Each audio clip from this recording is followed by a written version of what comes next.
মাছ কিনে ফেলেছি আজকে, যদিও বৃষ্টি ছিল, মাছ কিনবো না ভাবছিলাম, তবু মাছ কিনা আমাদের হয়ে গেছে। সবাই সবার ছুটি শুরু হয়েছে প্রচন্ড বৃষ্টিতে, প্রচন্ড বৃষ্টি সকালবেলা, সকাল থেকে। এই বৃষ্টিটা দরকার ছিল, গত 2 দিন ধরে খুব গরমও পড়েছিল।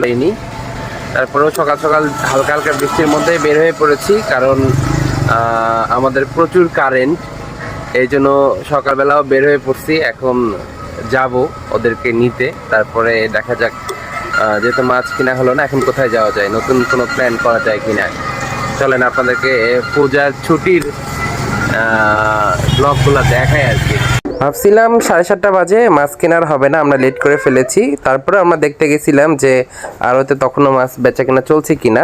গিয়ে দেখি যে তখনও মাছ বেচা কিনা চলছে, যেহেতু আজকে বৃষ্টির দিন, সকাল সকাল বৃষ্টি হয়েছে, সব কিছু একটু লেটে শুরু হয়েছে। মানে একদম ভোরবেলায় বৃষ্টি, যখন সব কিছু শুরু হবে তখনই বৃষ্টির কারণে সব কিছু একটু লেটে শুরু হয়েছে, এবং তখন পর্যন্ত বেচা কেনা চলছিল। আমরা একটু ঘুরে ঘুরে দেখছিলাম যে কি কি মাছ আসলে আড়ত থেকে কেনা যায়।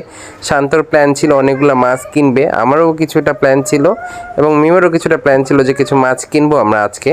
তবে সেজন্যই আমরা একটু ঘুরে ঘুরে দেখছিলাম, নানা রকম মাছ বিক্রি হচ্ছে আড়তে। আমরা দেখছিলাম যে দেশি কই, চিংড়ি, বিভিন্ন রকম মাছ তখন আড়তে উঠছে।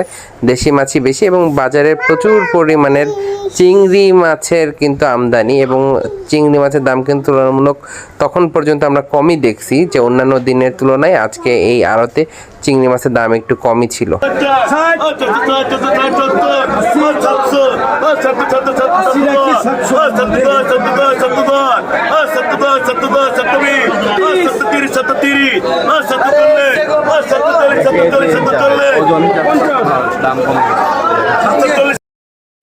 মাছ কিনে ফেলেছি আজকে, যদিও বৃষ্টি ছিল, মাছ কিনবো না ভাবছিলাম, তবু মাছ কিনা আমাদের হয়ে গেছে। সবাই সবার হাতে মাছ নিয়ে আমরা মাছ কিনা শেষ করলাম আর কি।